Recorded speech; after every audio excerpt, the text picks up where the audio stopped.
We welcome you back, everybody. It is another episode of Inside Boxing Live. It is Dan Canobio. It is Chris Algieri, and we are presented by PPV.com. It is a busy PPV.com summer. We got a fight week. Deontay Wilder returns to the ring this Friday night, June 27th, versus Terrell Herndon. It is streaming on PPV.com. I will be in the live interactive chat.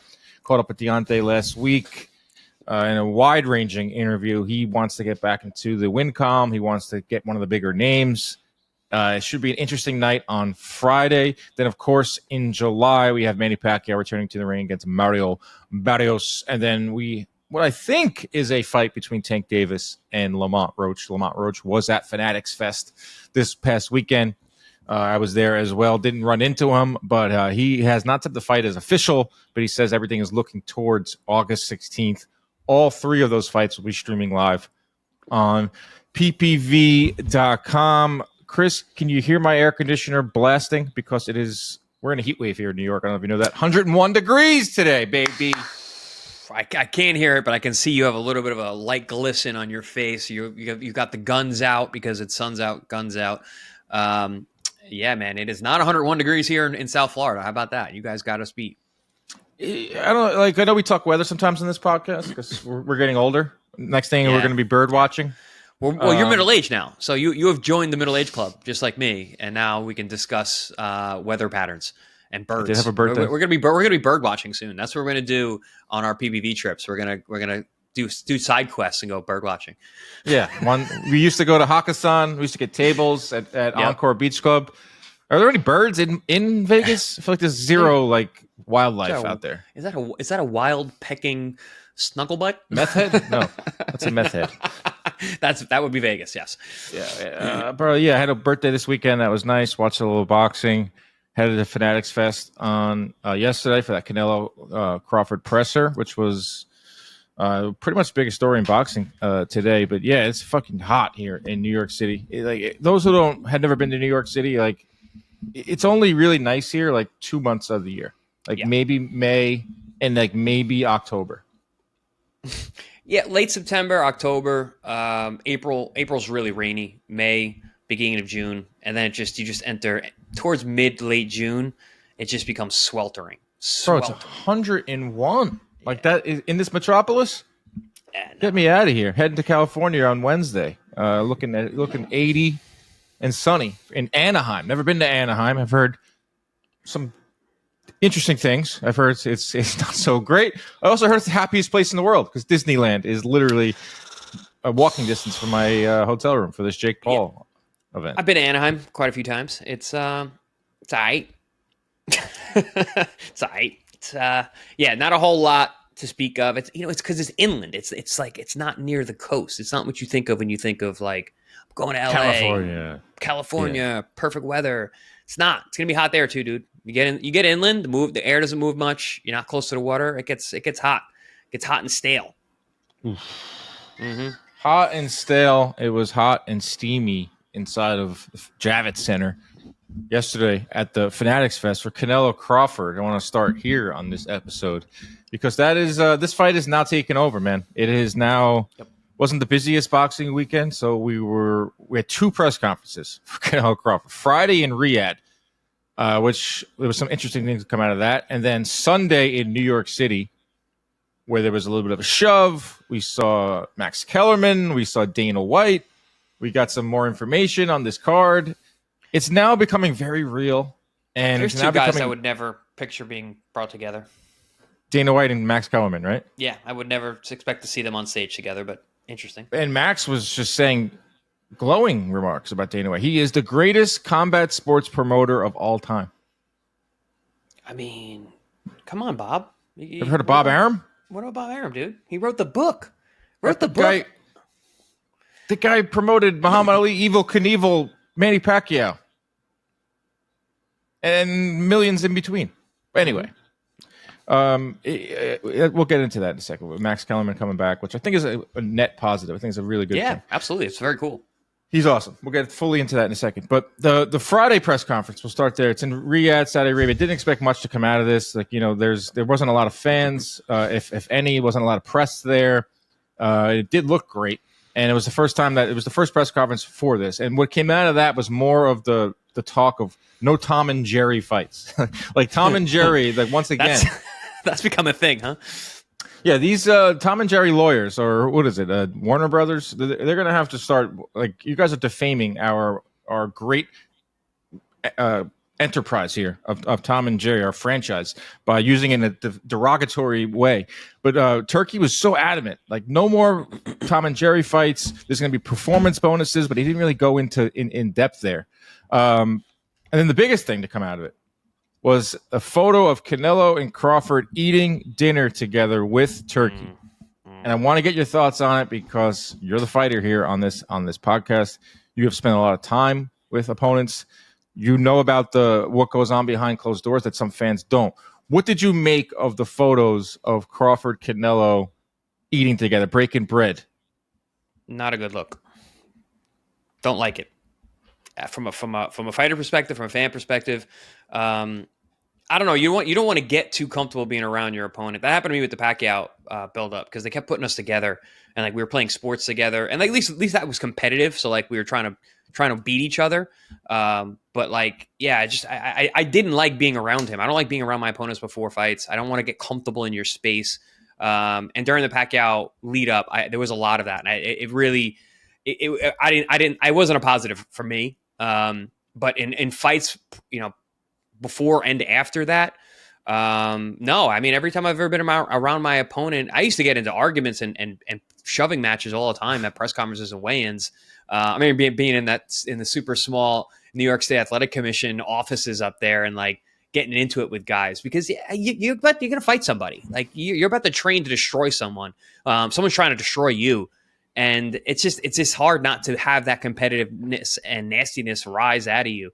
I don't like the idea of, being around each other and breaking bread and, getting a nice photo op where it's like, oh, look, we're all happy and family making money together. Ugh, I don't want that. I want you at each other's throat.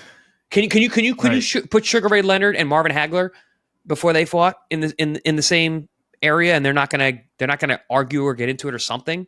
No. Yeah, this happens. Like we've Spence and Crawford got on the phone together and talked for 40 minutes to hammer out their fight, and they're talking about their families, their dads, and all that. You guys are humans. It is a sport, but it's also unlike any other sport where you're inflicting pain on another person. You're punching them in the face. It's vile. It's all that. So it's a little different than like a basketball game or what you see in baseball. I'm a huge baseball fan, and there's a big problem. I wouldn't say a problem, but like something over the last like 15 years has changed in the sport where we're seeing more fraternization between the players. Like on the field beforehand, they're high-fiving, they're dapping each other up, they're giving each other hugs. And the reason is because a lot of the guys share the same agents. It's just not because they're getting paid so much. It's not like that dog-eat-dog mentality. Like I grew up with the Red Sox and the Yankees. 2003 was one of the greatest rivalries. 2004, Yankees-Red Sox. They legitimately hated each other. Roger Clemens, Jeter, hated Millar and all those guys on the Red Sox, and they would never be caught talking to them beforehand. And the fans love it too because they buy into it as well. It's like a kind of like a version, a little bit of WWE kayfabe, where all those guys get along backstage for the most part. But when you see them on camera, you want them to keep that rivalry going. And obviously, boxing is real; it's not WWE, but Turki did say that this is part of our culture. Like this is part of Saudi culture. We invite you into our home. We invite you into wherever we have dinner. We sit and we talk. Like, did it have to be a picture of it to come out? Like that's the part where the fans here in the U.S. and fans abroad will be like, that doesn't really like. I don't understand that. That's new to us as boxing fans. That's new because this is all new. This is a whole new character that entered the sport in Turki. And Sella and all of them. And so there's going to be some changes. We've seen Dana White on the stage, for God's sake. So I will say, like, it is Saudi culture.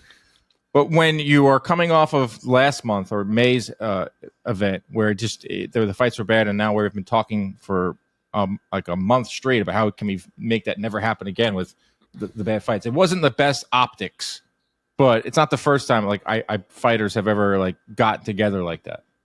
Yeah, listen, I love the cultural aspect of it. That's great. Why do they have to have dinner together? Like, Canelo can have dinner with Turki can have dinner with Crawford. They don't have to be in the same room at the same time.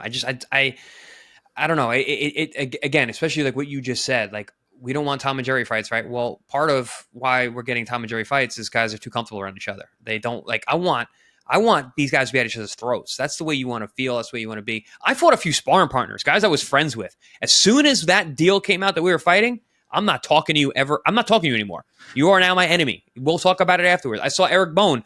I called one of his fights, his last fight actually, a couple weeks ago, and we were sparring partners before we fought. And once that deal got hammered out, his manager called me. Hey man, his trainer. Sorry, he's like, we don't want to fight you, but it is what it is. I'm like, oh, listen, it is what it is. But like, we're not talking no more. Don't contact me anymore. Like, we're fighting. So, but that's the mentality that I think fighters should keep if we want to get fights that are going to be fought hotly contested, and not just playing patty cakes and making money together. Yeah, I do believe that there's such professionals. I went to the press conference on Friday, Sunday, in New York because I wanted to check it out, and I asked a question, and because they opened it up, they did it way different. They did it like UFC style, like opened it right up to media questions, and this was something I felt like was a big talking point, was them eating together. There was a Piers Morgan interview where they're talking about their kids and they're laughing together. It just looked very, very cordial and very friendly. Back to back, like the Piers Morgan interview and then that photo. So, all right, what's going on? Like, let me ask these guys that myself. Let's go right to the source. Let's ask Canelo and Crawford. I was lucky enough to have that opportunity. And they said exactly what I thought they would say is like, we're professionals. Like Crawford said, I respect Canelo. But as we get closer and closer, it's going to be on. And when it's on, it's on. And you know how I'm going to handle my business. And Canelo pretty much said the same thing. But like, when you're paying them all the ton of money, and we're seeing some of like these fights that have not been great over the last couple of months. Like the ones before, this wasn't a problem until May 2nd. This was never an issue with the Riyadh fights until May 2nd. But they quickly changed all of that. They quickly erased all that with the shove, and like there is more animosity. And I was trying to figure out, was that shove preconceived? Was it kind of like, or was it forced? But I was back and rewatched it. They were really like, I feel like there's a competitiveness. I feel like Canelo got awoken at the Sunday press conference and realized, some people are picking against me. The odds went from 5 to 2 to 1. People are writing me off. Like, he is a very prideful guy, and there still is greatest Mexican fighter of all time hanging in the balance of this fight. I do think Canelo does care about that stuff. Absolutely. And, we spoke about this off air because we talk about boxing all the time. And I was like, listen, man, that getting in someone's personal space and lack of respect, Canelo's not really used to someone like that, and Crawford has no fear. He has no fear of Canelo. He's coming forward. He bodied him. He showed himself. Listen, I'm big. I'm strong. And Canelo to me looked uncomfortable with how strong Crawford felt. And you were like, you had mentioned that it looked like it was contrived, and I've read some articles that said that too.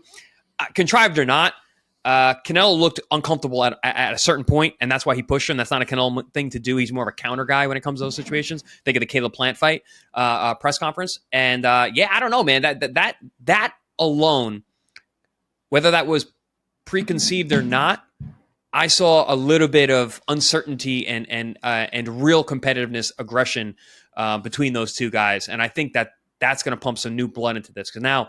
All right, cool. You guys had dinner together. That shit's already in the past now. Like you got in my space as a grown man. I'm not used to that. No one's got nothing for me in a long time. All right, we're in fight mode now. I tell you what, like Crawford did get visibly, like he got moved. Like Canelo didn't push him that hard, and a lot of like I see this all the time with these shoves, and like they have like these body language experts all over Twitter, and I think it's great. Like I'm never one body language experts, right? I'm never one to criticize fans that want to get involved in fight negotiations, that want to get involved in getting excited over a fight or getting excited over like the business side of boxing or this type of stuff, because we're fans at the end of the day, and fan is short for fanatical. So if you want to get involved in this fight and be like, okay, what did you make of that presser? What did you see in his eyes? Like that's fun to me. That's like the beauty of sports because it's silly. It is silly at the end of the day because sports are silly. But like he barely grazed him, Canelo. Like it wasn't like the Caleb. It was a very half-ass push. Right, and I don't know if Crawford thought it was off guard or didn't think it was coming or did think it was coming or if it was preconceived. He was visibly moved back like 3-4 steps. And I don't want to play too much into this, but that plays right into the whole thing where it's just like Canelo's just bigger. He's just like I was looking at his neck up close yesterday. Like he's just a bigger human than Crawford. I don't care how many pounds Crawford puts on. I don't care how good he looks and all that. When it comes down to like the sheer physics of it, like the body composition and body mass, Canelo was a guy at 168, fought at 175. Like, I know we're grasping at straws here when it comes to the shove, but there's something in there. No, so Canelo's body's deceiving because, and I remember this because I sparred him when he was 19 years old. I remember he was just over 147 in terms of where he was fighting at that point. I was fighting at 140, but he was 19. I remember like walking up to when we were to coming into the gym and seeing him from behind, and I'm looking at his neck and I was looking at his ankles and then looking at his wrists when I shook his hand. I'm like, this is not a 19-year-old. Jesus. Like, he's like very, very thick bones, like thick elbows, thick wrists, thick neck, thick ankles. He's a very densely compact athlete. And yeah, he's not tall. He's shorter than me. He's a little bit, you guys took photos together. He's basically your height. He doesn't have a long reach. He doesn't have a long reach. He doesn't have wide shoulders, but he's very compact. He's very, very densely muscled. So when it comes to that situation, like, Crawford got in his face, and Crawford, visibly, like, kind of frame-wise, like, oh, he looks like almost the same size. But no, like you said, trust me, they are two different size people. So it is interesting. I wonder how much more of that we're going to get in terms of seeing how they physically match up in terms of, for these press conferences and them being around each other. Because, I don't know, it's something to talk about. There's one more press conference in Las Vegas on Friday. I don't know what will come of that because all these surprises. Turki likes the surprises. He brought out Max Kellerman. Yesterday we saw Dana White. That was a new wrinkle, the shove. I don't know what can come out of Fridays, which is in Las Vegas. We're going to see them face-to-face one more time. Then we probably won't see them face-to-face until fight week. Or getting I think he's gonna resurrect Howard Cosell for this one, and that's gonna be the surprise. Hologram? Do a hologram of Howard Cosell. What about a hologram Tupac performance? At the concert. I like it. Or Michael Jackson. Who knows? All of them. Why not all of them? All of them at once. I saw Turki taking pictures with LeBron. He was with Brady. Yeah. Like at Fanatics Fest. I mean, that place. Fanatics Fest is one of the cooler things. If you're a sports fan and you live in this area or you want to fly in for it and you have like young kids, it is like a dream if you're a sports fan. You're rubbing elbows with like every athlete. They have the autograph stations. They have all these activations. They have a UFC ring, a cage that you can go in and like jump on top. They had basketball. They had literally everything you can possibly dream of. And I thought it was very cool. And I thought it was very smart. They did this last year too. The Tyson Jake Paul press conference was at Fanatics Fest. And the crowd was live. Mm-hmm. And then yesterday, as I'm walking in, there's a massive, massive line to get into this. And people were literally running into the theater when they opened the doors. And I'm like, is this for the boxing? I was like, or is there like another event going on, like the next stage over with like KSI or something where kids are going? No, they were there for the boxing. Like the fans showed up. It was about 80% Canelo, which is the guy's just a brand. I mean, it's a lot to do with him being Mexican. He's just a freaking brand. Like the place was going nuts for him. The crowd was very, very much into it. And I will say this. I wanted to show up yesterday for a number of reasons. I did not want to head over to the west side of Manhattan yesterday, 11th Avenue, in 100-degree weather yesterday. I did not want to do that. I thought you took yourself out of it last time we spoke. You're like, I might go. I don't know. It's hot. It's on its west side of Manhattan. I'm like, he's not going to go. But Dad talked me into it. He said, go check it out. You know what? Also, because I wanted to report for everyone watching this program right here. I wanted to give you guys a boots on the ground type of thing. I went for you at home to tell you what this was like. And I enjoyed it. I thought the fans were live. I thought they were very into it. They had that atmosphere of fans going crazy. They were heckling Turki. They were heckling Canelo, calling fight Benavidez. They were just shouting crazy shit out. But another thing I like too is that this was a very much a UFC run event. Like they have their mitts all over this now. TKO Group, WWE, UFC, and now this event. It felt like a UFC press conference, and I think UFC does press conferences brilliantly. There's no press like conferences and weigh-ins. They are awesome. Really awesome. Right. There's no like, hey, now the president of the MGM Grand is going to come up here and say a few things. And now here's this trainer, this manager, this manager. And then you finally get to, by the time the fighters get on the stage, you're ready to fall asleep. Dana, it was a little long in the beginning, but they bring Dana up and he doesn't say a word. He just goes, all right, who's got the first question? Because let's open it right up to media. and they put the camera on you, and the media questions are those are the real questions. Those aren't the ones that are fed to the host. Those are real questions from the like media members that should be asking good stuff. And I was I thought it was cool that I was able to ask a question there. So I think overall, like it was a little different than a boxing presser. It had a little more energy. I don't know if UFC fans agree the same way, because like I'm looking at it as a casual MMA fan. But I thought like the whole presser was like from a production standpoint was very, very like different and like a lot more like lively. I'll tell you right now, I absolutely hate boxing press conferences, and I've obviously sat on so many of them. I mean, you've been to one, you've been to every single one of them. Toward the end of my career, I literally dreaded. I used to love it because it'd be like I get to talk to everyone. I know who I was. I get to get on the dais. I'd wear my suit. I'd be all right. Yeah. By the end of my career, I was like, get this shit over with. This is stupid. I don't want to hear a promoter talk about how great he fucking is and how great this guy is and blah, blah, blah, blah, blah. And the fighters get up there and say nothing and go back, back and forth and blah. I used to hate them. I would literally sit there the whole time on my phone waiting for that to be over. But I've also worked with a few UFC guys, and I've been to UFC events. I've been in the corners of fighters. Dennis Bermudez, a Long Island guy, Ryan LaFleur, the menace. Been behind the scenes on some UFC events, and those pressers and weigh-ins, man, they're different. The energy is there. They really do create the feeling of an event, and. Right.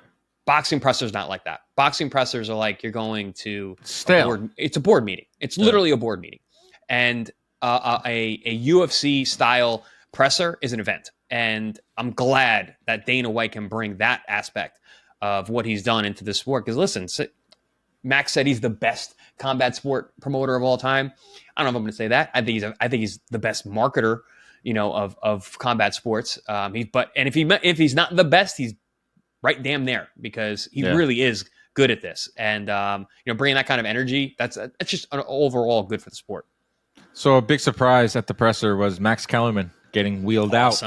That's awesome. And I heard some rumblings. Is he? How old is he? What do you mean? No.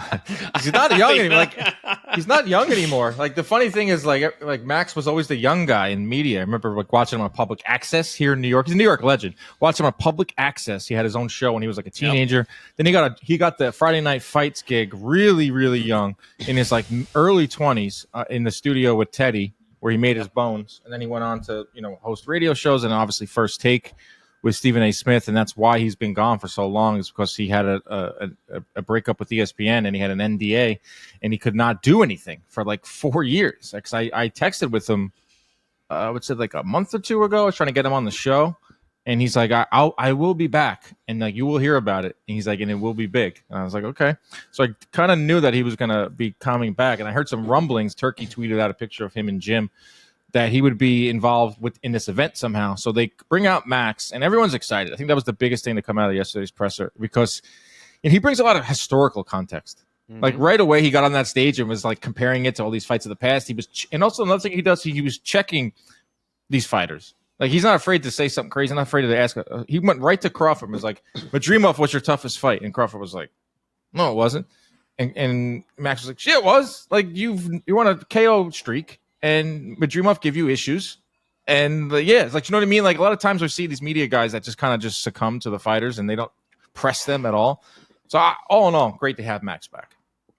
Yeah, no, I watched that whole rise as he came up, like coming up along with Teddy through ESPN. That was when I was like really, really most dialed in and a fan growing up, watching ESPN Friday Night Fights. And I think it's awesome that he's back. And this is another one of those very interesting, cool caveat things that Turkey's been able to do, reviving Jim Lampley, reviving Max Kellerman, bringing them back, working fights together.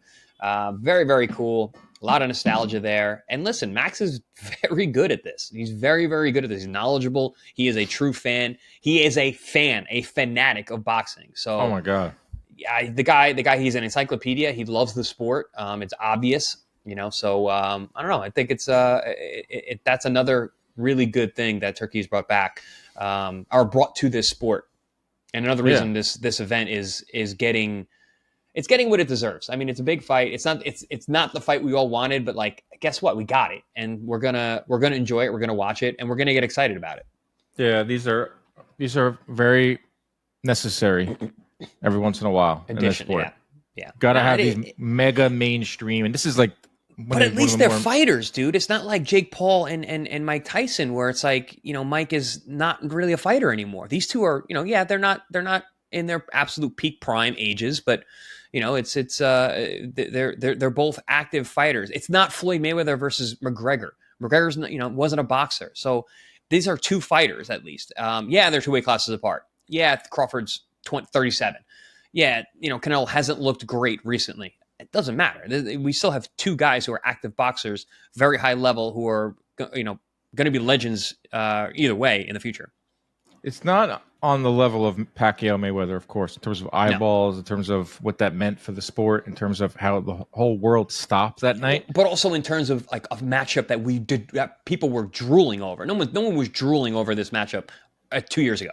No, you had both fighters. You had one guy in Canelo who was poo-pooing it. I asked him up on stage, and he said, "No, I don't want that. He's too small. I won't get any credit for it. Money changes." But this is going to be one of the. That was a year ago. 2 years ago, no one even thought about this. Like it wasn't even on anyone's radar. No, it was Spence. Remember, it was Spence. Something came up.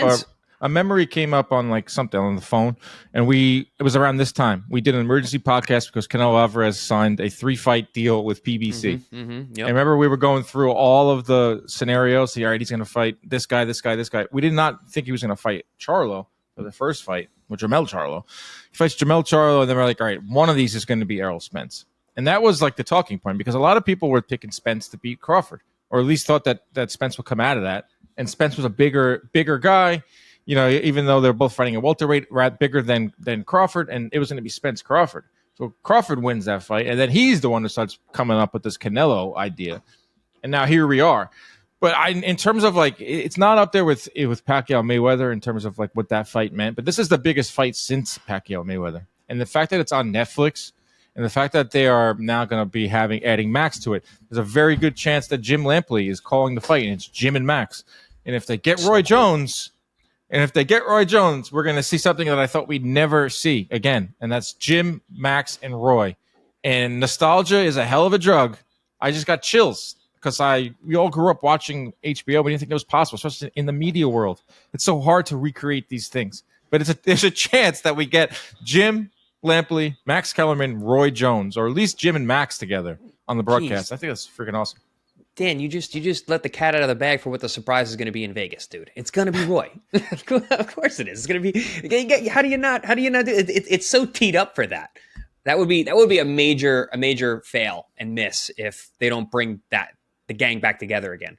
Get Roy, get Max, get Jim. Man, dude, I'm getting That's got to happen. That's got to be the surprise for Vegas. Well, Turki posted the picture of Max and Jim. He would have just posted Max, like if Jim wasn't going to come. Right, so right. No, he likes to put out little nuggets, little Easter eggs. That's a nice Easter egg. So another thing that came from this was there's going to be a KO bonus, which I found interesting, because we talked about performance bonuses 2 weeks ago. And it got pretty good response from everybody. It was like kind of a mixed response, but mostly good. Like, let's incentivize these guys rather than penalize them. Was one of your ideas. But I don't think we talked about a KO bonus. A KO bonus, and I didn't think it was going to be applied to the main event of Canelo and Crawford. I don't think they needed a bonus. I think it would be better for like lower fights. They're making enough money. But yeah, Dana White went up on the stage like, it's going to be 6 figures, and we're working it out still. Do you like the KO bonus is going to be here? I think that's going to be part of Riyadh season fights moving forward. Is this going to work? Is this a thing that we're going to see now in boxing more? I preferred the performance bonus the way that the UFC does it, where it's like kind of like fight of the night, or someone who just like overperforms or really puts on like a fantastic show, than an actual KO bonus.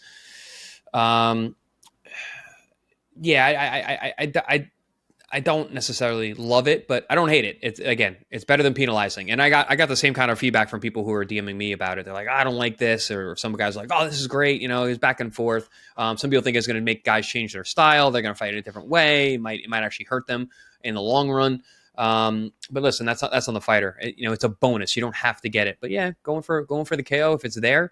I think these guys, especially the top level guys, they're going to do that anyway. I don't think this is really going to motivate a guy like Canelo or Crawford, who are already making boatloads of money to go out of pocket, to go reach for some extra change.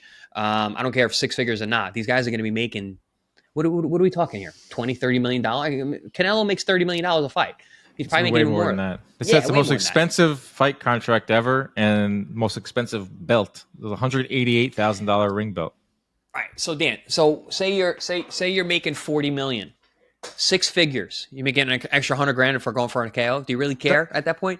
That was my only pushback on your idea, was that the whole point is like they're getting the reason. Part of the reason why we're seeing some of these fights turn into sparring matches because they're getting paid too much money, or there's future huge paydays. Like Haney versus Ramirez. I'm sure Haney didn't get paid crazy amount, but it was definitely more than he usually gets.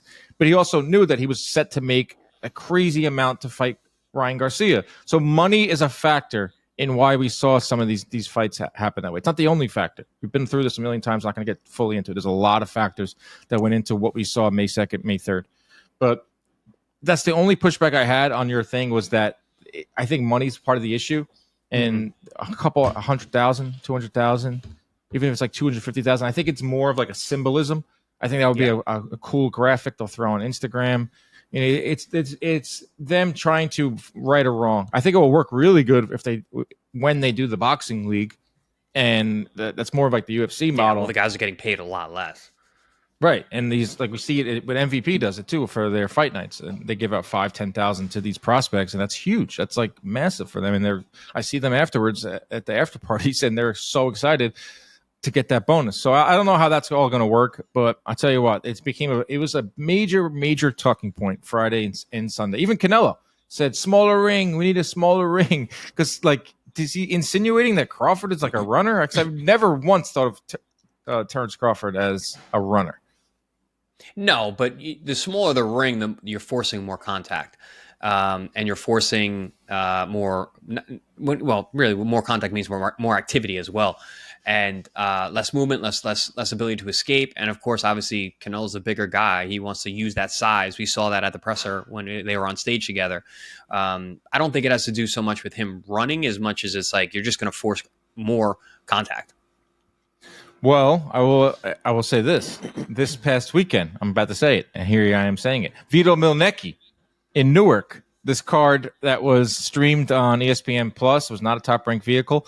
I just wanted to put that out there. It was a Vito Milnecki main event, and they had a very small ring. I'm talking, this thing looked 18 by 18, might be generous. It was one of the smaller rings I've ever. It looked like the ring they set up at the MGM Grand Lobby. It did. The angles didn't help either. The camera angles that they were utilizing for the TV event were not making it look any bigger. But listen, I fought Ruslan in a small ring. It was not much bigger than that ring, honestly. So it was barely legal.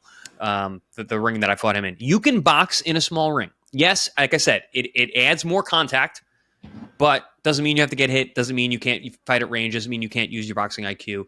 You cut angles. You have to learn how to fight in a small ring. You got to know how to fight in a small ring. I sparred my entire career in a very, very small ring for that reason. But I was a boxer. You can learn how to box and box well in a small ring. But your conditioning has to be on point because there is more contact. You got to be sharp. You got to be. There's not that breakaway space where it's like, okay, I got some time. I can chill. I got a couple beats to rest before this guy comes in contact with me again. It's literally like, okay, cut an angle, boom, now I'm here again. Boom, boom, boom. Okay, I cut an angle. So you get one beat instead of 2 or 3. And that makes a big difference in the cadence and pace of a fight. So that's the difference between a big ring and a small ring. I'm all for small rings. Like I said, I cut my teeth in small rings. I was a good boxer and I still was able to do well in small rings. And listen, contact is what we're here for. So I 100% agree. I mean, it's a skill, it's an art, and it's a different skill set that you have to bring into that ring. So this Vito Milnecki card in Newark had a very small ring. I would say 18 by 18, if that. And there were 10 fights on the card. 6 of them went the distance.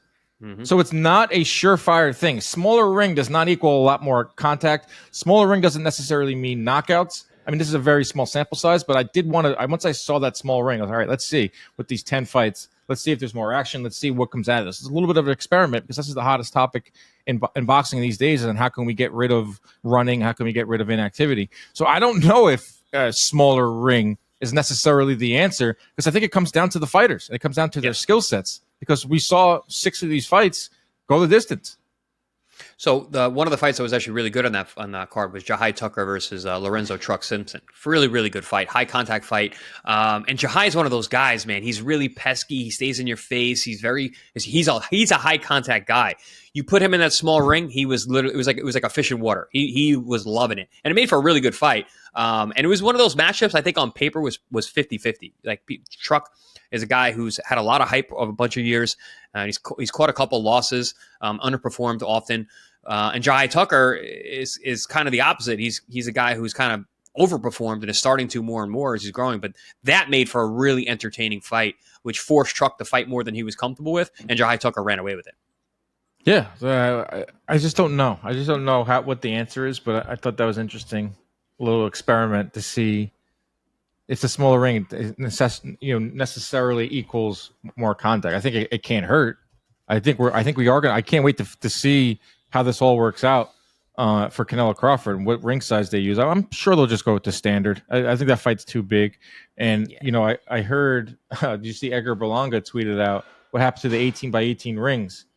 Because I've heard through the grapevine that they are not using 18 by 18 rings for the July 12th card. Yeah, I think you had saw something on Twitter about that, and then it kind of got like shot back that was not going to be the case. That's really going to come down to I think the main event fighters, and what's on paper. That's how it always goes. The guys, for people at home who don't know, that's something that is contracted always by the main event. Because I remember when I fought Ruslan Provodnikov, I didn't even know about ring sizes being in contracts, and my lawyer at the time kind of overlooked that and didn't think that was a big thing to bring into play, which it obviously was. And then the Pacquiao fight, that was something that was negotiated upon. And all of my fights after that, that was a stipulation in the contract that we went over. So at the end of the day, I don't think Turki the promoter of the card can tell a guy like Crawford or Canelo, the ring is this size, deal with it, because it's going to come down to the legal paperwork anyway. Yeah, because I think that's the pecking order. It's like Turki or the promoter will put something in. Yeah, Turki or any promoter. Yeah. Right, any promoter. Then your manager or your lawyer, who should be looking out for you, kind of pushes back, fights for different clauses. Because I'm looking at, Edgar Berlanga tweeted on Thursday, what happened to the ring being 18 by 18 at Turki? So I think there was an announcement that the rings were going to be smaller for July 12th. I think they put that. The original ring was set standard, and then they tried to switch it, and then a couple of the lawyers stepped in and were like, "Hey, that's not going to happen." Yeah. So we gotta. Yeah. I mean, I used to be mad. I used to be like, "Oh, there should be a standard ring size for a championship level fight," which there probably should be if we're gonna treat this like a real sport, but. We know that boxing is the wild, wild west, and it's going to come down to, it's a negotiating point. It's something that, think about, again, I'm going to bring up Leonard and Hagler. There was so many stipulations in that fight. What size gloves are you going to use? What size ring are you going to have? Who's going to walk first? These are all things that are negotiated that go back and forth, and you guys literally can get victories before the fight even starts. The weigh-in, the rehydration clauses, all these things. What time is the weigh-in? These are all things that can be negotiated by the main event fighters that their legal teams are going to take a place far in advance. Yeah, I mean, I think Mayweather-Pacquiao was when everyone really became aware of how crazy boxing negotiations are. It was the biggest fight in years. Like Twitter, it was popular. People were on Twitter. We're getting more information every day. Remember, Lance Pugmire was on top of everything. He was reporting when they met up at that Heat game. And then as we got closer and closer to the negotiations, it was like, who's the ace? Who's going to walk out first? Who's going to have the name first on the poster? That's huge. And that's a big part of the sport is all of that. So the ring size thing is going to be an issue. Or if they're going to try to make that change, I think there's going to be some pushback from lawyers, some pushback for teams. It does favor certain fighters. It favors Canelo. I think it favors Berlanga in his fight with Shiraz. I think Shiraz is going to come out and box. It does favor a smaller ring, favors Zepeda in the Shakur fight. So, I don't know. There should be standard, but that will never happen because boxing is a state-by-state sport. It's the Wild West. It's absolutely batshit crazy. So, and that's partly why we love it, because you never know. It is the theater of the unexpected. Well, yeah, it is. But what we're seeing with the UFC now involved in boxing with Dana White it's kind of crazy to see Dana White up on the stage. Like we all knew it was coming. It's confusing. It's like oh, is this a UFC event? Like no, we got boxers up there. We got Canelo, Alvarez, and Terence Crawford on a dais with Dana White. You're expecting like Michael Buffer, Dana White, Max Kellerman, Canelo fighting It was like kind of dystopian. Confusing. Yeah, it's very confusing. It's a weird dream. What's going on? And there was a lot of UFC media there. Like UFC made this available for a lot of UFC media. But it was like it was crazy to see Dana White up there. And we're talking about how the beauty of boxing is like it's the Wild West. It's open market. A fighter can get what they want out there, earn what they want, all that. But I think what TKO Group wants to do is they want to make it way more uniform. Like look at the UFC. Like I know this isn't the best example, but they all have to wear the same fight kit. The same trunks. That was a big deal. I remember that when the sponsorships got dropped and everyone had to wear the same kit and you couldn't get your own sponsors. That fighters lost a lot of income because of that. That was a big pushback from that. I know it's a small part, but it's part of a bigger thing where UFC, the brand is bigger than the fighters. The brand is bigger than the sport. And, I think if they're going to try to do the same as thing with boxing, I don't know how successful they'll be. But it was interesting seeing Dana White up there. Like finally, like the guy has been flirting with boxing for years. And now he's up on that stage, part of the biggest fight in the last 5-10 years. I think Canelo-Crawford in terms of name recognition. So that's going to be a very interesting part of this whole thing.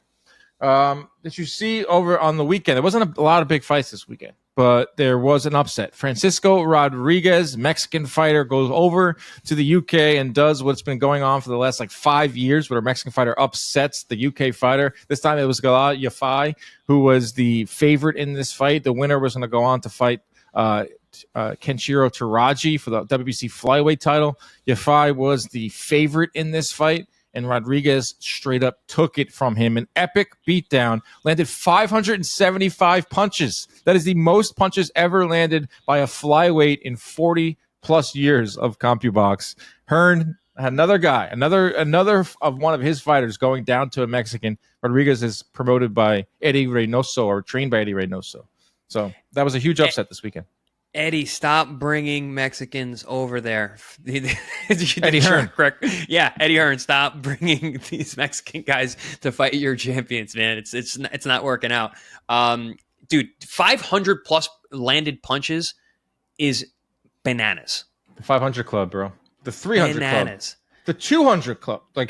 I'm going down. Like boxing has changed tremendously in terms of output. I remember 250. That's a lot these days. 300, you're getting it's special treatment. 400, you're getting yourself into rarefied air. He's pushing close to 600. That's insanity. I know it's smaller weight. They throw that. Yeah, they don't hit as hard. But still, it doesn't matter. Yeah, CompuBox put out a tweet. Most punches landed in a fight, any weight class. 637. Cecilio Espino. It's Troy Dorsey landed 620. Zach Padilla, 615. Chocolatito landed 594. Oof. Kevin Kelly over Troy Dorsey, 588. And then you have Rodriguez. He's in the 1, 2, 3, 4, 5, 6, 7, 8. Top 8 ever we saw this weekend. And Dan, of those 8 that you just mentioned, what was the highest weight class? Yeah, there's maybe it's all little guys. It's all small guys. Was it even 130? It was probably 122. This is you don't see that in the higher weights. The higher the weight, the less punches get thrown. So yeah, of course we're going to see this in a super fly fight, or a flyweight fight. But hell, I mean that's rarefied air for sure. And listen, I like Yafai a lot, man. I thought he was really good. Obviously, he had that win over Sonny Edwards, where Sonny had a bit of a existential crisis in the ring. Yeah, existential crisis in the ring, and really just said he didn't want to fight anymore. But also, he's just good, man. I've always liked Yafai, and he got trounced. I mean, the scores were super wide. He got dropped in the last round. Just wasn't ready. I mean, he lost to a guy with 6 losses, and that's another thing about these smaller weights. These guys get thrown to the wolves so early. They catch losses. You can't run. You can't hide from the best guys in the division. You have to fight everybody. He fought Ayoko. He fought Nakatani. Like this guy has been around. Yeah, he went 10 with Juto Nakatani. And Nakatani's a KO specialist. So this dude is hard as a coffin nail. And he took the flight and went over there and beat Yafai's butt, man. Yeah, 48, almost 50 pro fights. Yeah, Mexican. and he's like 32 years old. Yeah, he's 32. Like 32. And he's 32 and he's got 47 pro fights. He looks like he's 50. I'm looking at his box real quick. He's just tough, bro. Like, just like tough. Herndon knew like this was going to be tough. This was going to be a tough one. This is how it should be. Like Yafai, you want that title shot? You want to face Taraji in Japan for the WBC flyweight title? You got to get through this guy. You got to get through this punching machine who has been in the ring with a lot of really good fighters. Oh, shit. He fought Chocolatito, too. He fought Chocolatito 12 years ago. That's crazy. The only guy ever stopped him was Chocolatito. Fresh-faced 20-year-old. Yeah. 35 and old Roman Gonzalez. Jesus. So now Rodriguez now gets the shot, and he's going to go over to Japan, get life-changing money. Fight Kenshiro Taraji. It's going to be an awesome fight. You just know it. Like, there's no doubt about it. Yeah. Like, Taraji versus Rodriguez now, I'm interested in it because that's a huge – because the guy landed almost 600 punches. So, that was the bigger fight of the weekend. We had that card in Newark with the small ring that we touched on. So, heading out to California this weekend. Jake Paul versus Chavez Jr. I have a funny feeling that I think Chavez is going to push Jake Paul. Push him to the limit. Push him to the limit. Push him to the limit. I want to see like a fun fight. I want to see like a rock'em sock'em. Jake and Chavez. I think I agree with you. I do think that Chavez is going to push him a little bit, but I also he's got the quit in him. And he's got hit with a good shot, and he could just at any point. I cannot get out of my head the Danny Jacobs fight where he has a good first round, has landing jabs, and then just gets hit with one right hand on the nose and comes back to the corner and goes, "Oh, my nose is broken." What do you mean? It's a boxing match. So what? His father was like beside himself. Like, what do you mean you get a broken nose? It's a boxing match. And so that's always there. So I don't care, how well he's doing in the fight. He can bail himself out at any moment. Because he doesn't care. Once you quit, that's in you now. You never get that out of you. Wasn't that also the same fight where he was running out of the ring, running up the entrance with Mickey Rourke? Mickey was like Mickey Rourke had the ring card, the ring girls hold, and used that as a shield. Oh, because they were throwing. Yeah, everyone was throwing bottles and yes, and they were throwing Coke bottles and cans and cups, and yeah, that was a wild scene. So that came out of that. Then you have him quitting in other fights. And yeah, that's the only thing. Is Chavez is a wild card. And that's going to be a big talking point this week when I head out there. He's going to be like, he beats Jake Paul. That's a big deal. Jake Paul loses on Saturday night. That's a huge story. That's like a big sports story. And Chavez could be the guy to do that. And he could right some of the wrongs of his career. And then who knows who he fights after that. He can go the misfit route and fight some of these names out there. I mean, I know he's calling for some of the best cruiserweights. I don't see that happening. He's 39 years old. But I just want to see a fun fight. It's the main event. The undercard is really good. We got Zurdo Ramirez versus Dorticos. Which I think was a badass. He was a badass back in the day. Still is. Still could punch. Yeah. He can still punch. And Zurdo, I think, is the best cruiserweight. Yes. It's debatable. It's between him and Opataya. And I hope Opataya comes to California. I hope he gets into the ring afterwards. I hope if Zurdo wins, I hope that's the next one. There was a lot of talk of Jake fighting one of these winners. I don't see that exactly happening just next. But this is a really, really good co-main. Zurdo, Dorticos. It's going to be a freaking barn burner. Yeah, I like this fight a lot. I really like Ramirez. I like he's a very fun fighter. He throws a ton of punches. I think he's very smart. He's a great body puncher. He's much better at cruiserweight than he was at light heavyweight, and obviously and even at 168. I think he's a better puncher. I think he's more durable somehow. His conditioning is off the charts. He throws so many punches. He's super active. He's got a good jab. He's an awesome body puncher. He's big. He's long. He's a southpaw. But like you said, Dorticos can punch, dude. He can really punch. And listen, Ramirez gets hit. Ramirez gets hit, and this is his third weight class. These are big boys. So we're going to really test that chin of Ramirez in this fight. Because Doricos, he's a little bit older. Yeah, he's a little bit past where he was at his absolute best. But that punch doesn't go away. And I think a lot of questions are going to be answered in this fight. Another fight that I'm really looking forward to is Floyd Schofield versus Tevin Farmer. This is a good piece of matchmaking. Schofield, we just don't know. Good timing. We don't know what the heck Schofield is. He was supposed to fight Shakur Stevenson, had that pullout. He's had some impressive wins. He's very athletic. And you have Farmer coming off of the 22 rounds with Zepeda. Gives Zepeda a ton of issues. Dropped him. Lost the rematch. Like, this is a real test for Schofield. We're going to really see what Floyd Schofield's about. And Tevin Farmer, is a grizzled vet. I like this fight. It's a timing fight. Is Tevin Farmer degraded and old enough that Schofield is mature enough to get through him? Because if that works out in any other way, if Tevin still has it and Schofield isn't mature enough yet, Tevin's going to win. But if Schofield is the goods and he's ripened to the right maturity, and maybe he's catching Tevin, who's a little long in the tooth, has a lot of fights under his belt, then Schofield moves on. Yeah, I mean, it's an interesting fight. This is that classic crossroads type matchup where you got the older former champion versus the younger upstart, and the timing really matters in these fights. Yeah, should be a fun evening of fights heading out there on Wednesday. Also, Christian Mabili fights this weekend. Billy, always fun. Always a fun. Fighting Sulecki, who's been on a pretty good run lately. Sulecki. Who did he just stop? Sulecki just stopped someone like. I mean, he's been in there with literally everyone. Everybody. He fought Danny Jacobs. He fought Gabe Rosado in a fight of the year. Both knocking each other back and forth down. Sulecki's good. He beat Ali Akhmedov. Oh, he stopped him. Did he? Yeah. 10th round stoppage. That's a very good win. Akhmedov is a very solid fighter. That's a really good win to get him back into, where he's wants to be or where he can still be, because he's another one who's long in the tooth.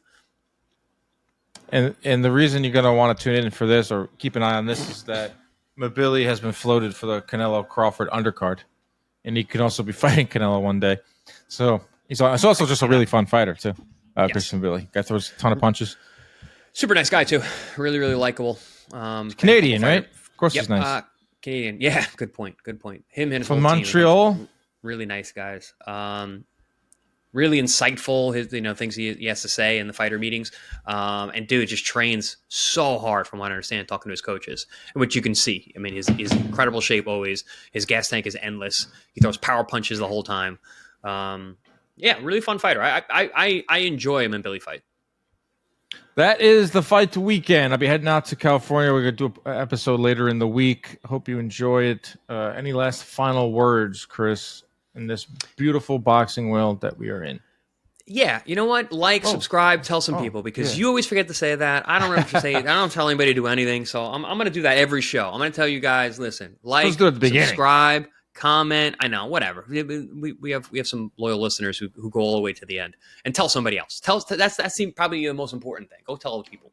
Guerrilla marketing. Go out there and spread the word, the old-fashioned way. I'm gonna start bullying you guys. Just go tell people. Go like and subscribe. Tell a friend. Protect your hands. Protect yourself at all times. Keep your hands up at all times. Stay out of those DMs. We'll see you next week.